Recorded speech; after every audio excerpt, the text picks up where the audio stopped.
السلام علیکم پیارے بچوں، آج ہم سیکھیں گے علامت اوقاف۔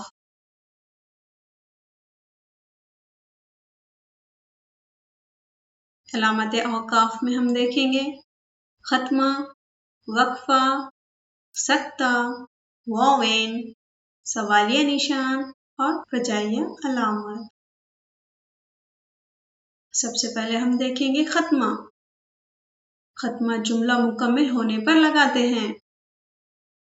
مثال، میں روزانہ اسکول جاتا ہوں۔ یہاں پر جملہ ختم ہو گیا ہے، اس لیے ہم نے اس جملے کے آخر میں ختمہ لگایا۔ سورج مشرق سے نکلتا ہے، یہ جملہ بھی مکمل ہے، اس لیے ہم نے اس کے آخر میں ختمہ لگایا۔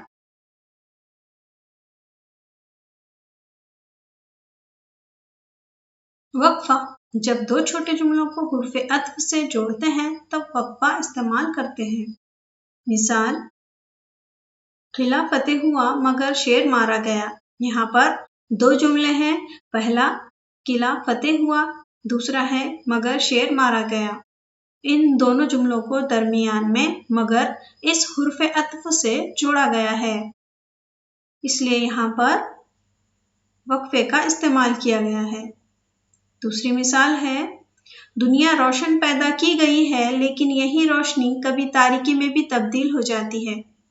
یہاں پر بھی دو جملے دیے گئے ہیں، دنیا روشن پیدا کی گئی ہے اور دوسرا جملہ ہے لیکن یہی روشنی کبھی تاریکی میں بھی تبدیل ہو جاتی ہے۔ ان دونوں جملوں کو درمیان میں لیکن اس حرف عطف سے جوڑا گیا ہے اور درمیان میں وقفے کا استعمال کیا گیا ہے۔ سکتہ، جب کسی جملے میں ایک ہی طرح کے الفاظ یا فقرے ایک کے بعد دیگرے آئیں تو آخری لفظ یا فقرے کو چھوڑ کر ہر ایک کے بعد لگاتے ہیں۔ جیسے مثال، گنگا، جمنا، سرسوتی، کاویری اور برہم پتر بھارت کی ندیاں ہیں۔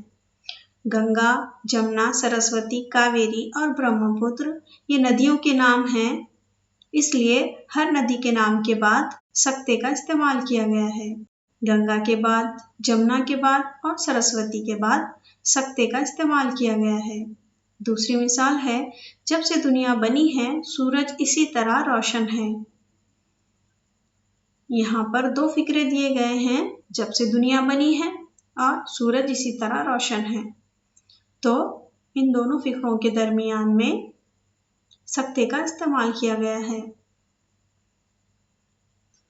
واوین، جب کسی دوسرے کی بات چیت جو کی تو نقل کی جاتی ہے تو شروع اور آخر میں واوین نشان لگاتے ہیں۔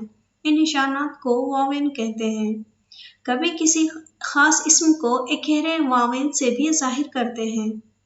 مثال، سبھاش چندر بوس نے کہا، تم مجھے خون دو میں تمہیں آزادی دوں گا۔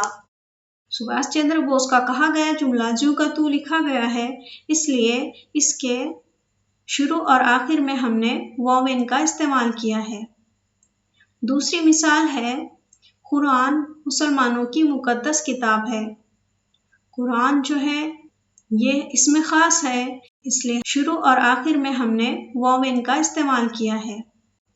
سوالیہ نشان، جس جملے میں سوال پوچھا جاتا ہے اس کے آخر میں سوالیہ نشان لگاتے ہیں۔